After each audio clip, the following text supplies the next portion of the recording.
What's going on, everybody? This is Ultimate iDevice Vids, and today in this video we're going to be doing a speed test comparison between the iPhone 7, the iPhone 8, and the iPhone 10. So we're going to be doing various tests, including a boot test, app launching test, Safari web page test, and of course a Geekbench test. Now, you should take this test with somewhat of a grain of salt, just because it's not a scientific test. It's more of just a visual exercise to see which device will complete, a couple different tasks first. And, also keep in mind that all these tasks don't necessarily represent how a device is going to perform in all areas. Also keep in mind that the results might vary depending on a few factors, for example, how much stuff you have on your device, also the iOS version that you're running on your device. However, of course, for this video, we are going to be using the same iOS version on all three of these devices, which is the current latest iOS version, which is iOS 11.1.2, as you can see right here. So without any further ado, let's go ahead and get started. So we're going to go ahead and start off with the boot test here. So we're just going to go ahead and exit out of all applications on these devices. As you can see right here, I'm just going to close everything out. So there's nothing in any of the app switchers. And just to let you guys know, the iPhone 7 is on the far left. The iPhone 8 is on the middle, as you can see right here with the shiny glass back. And of course, the iPhone 10 is on the far right. So just to let you guys know the format for this video. And of course, that will be followed throughout the entire video. And we're just going to go ahead and power off the devices here. Power these off. And then the iPhone 10 over here. So how this is going to work is, as you can see, we have three chargers plugged into the same surge protector, and those three chargers are plugged into the three iPhones here. So we're just going to go ahead and position the phones here, and we're going to turn on the surge protector, and it's going to turn on all of the iPhones at the exact same time.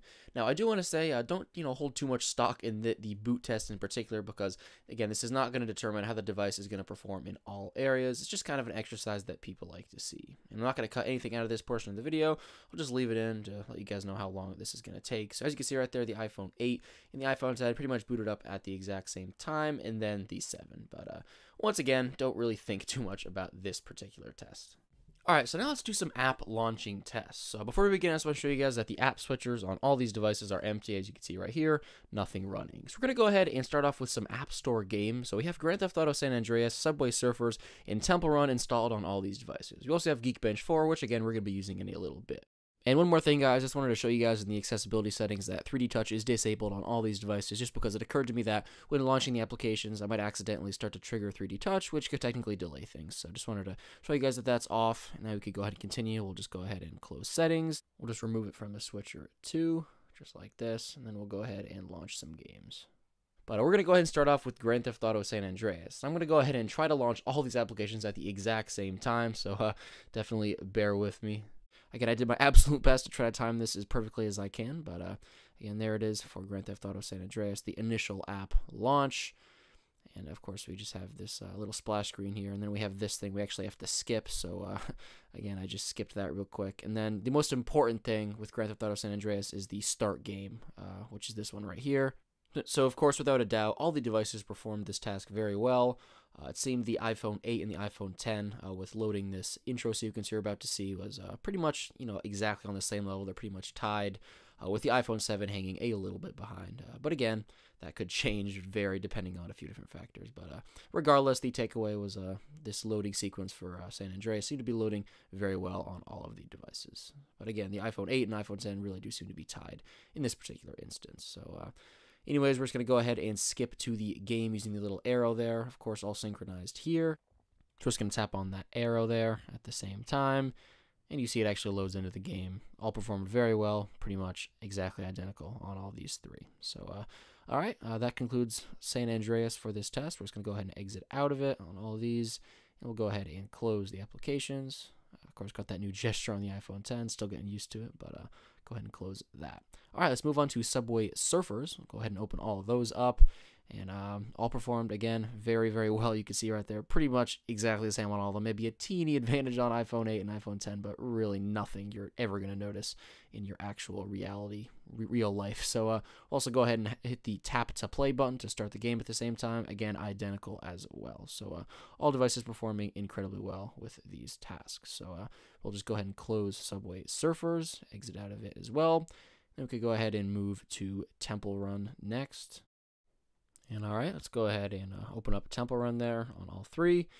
And you can see the results with this one are pretty much identical on all three. as well. You can see right there, all performing very, very well, just like that.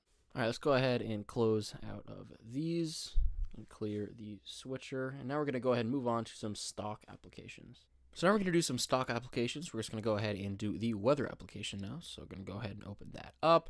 And pretty much all instantaneous, very fast, not much to say there. Maybe a teeny bit of a delay on the 10, but again, that could definitely vary between circumstances you do this, depending on a few different factors. So again, very fast though, not much to say there. Next up, we're going to go ahead and do the camera application, which is very important. You need to get into that app fast to take a photo before a moment passes you. And everything was very fast, although if you really wanted to determine a winner, the 8 was first, then the 10, and then the 7. But we'll just go ahead and close out of these and exit them in the switcher, and we'll move on to the next application, which is the Maps application. So go ahead and open that one up here. And all performed very well. The 8 opened first, and then the iPhone 7 and iPhone 10 came in next, pretty much at the same time. However, the actual map that had to load from the internet loaded first on the 10 and then on the 7. But again, all very good. We'll go ahead and close this, and we'll move on to the next one, which is going to be the App Store application. Now, keep in mind, the App Store application is mainly loading things from the web. So, of course, this could depend on your internet connection, how many people are on it, what type of connection it is, etc. So, don't hold too much weight in this one. But again, all performed very well. Opened it up very quickly.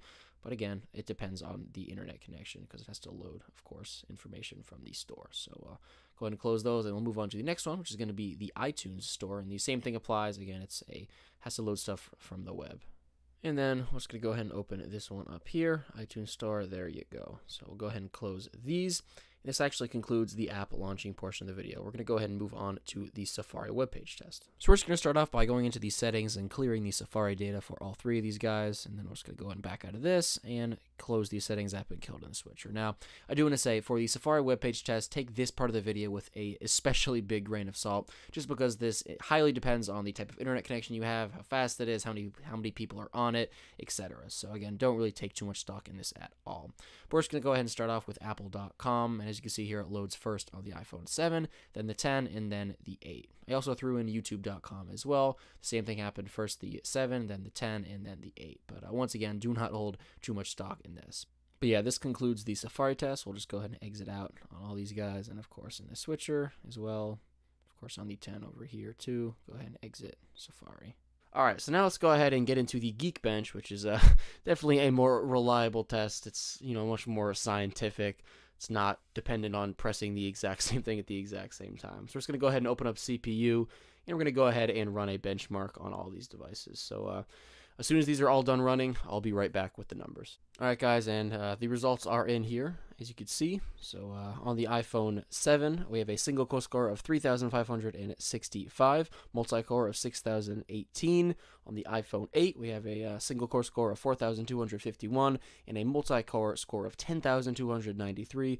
And on the iPhone 10, we have a single core score of 4,241 and multi-core score of 10,360. So all very powerful devices, but as you can see here, the iPhone 8 and iPhone 10 definitely have an advantage here, especially with the multi-core score. And again, these devices do have the same processors, so that's to be expected here. But yeah, guys, that pretty much wraps it up for this video. Hope you enjoyed it. Again, nothing too scientific, basically just a visual exercise with the Geekbench included as well. So if you guys enjoyed this video, make sure to give it a like and subscribe to this channel for more videos pertaining to iOS devices. Also, make sure to follow the channel on Twitter and like it on Facebook. I'll put a link to my Twitter page and my Facebook page in the description down below.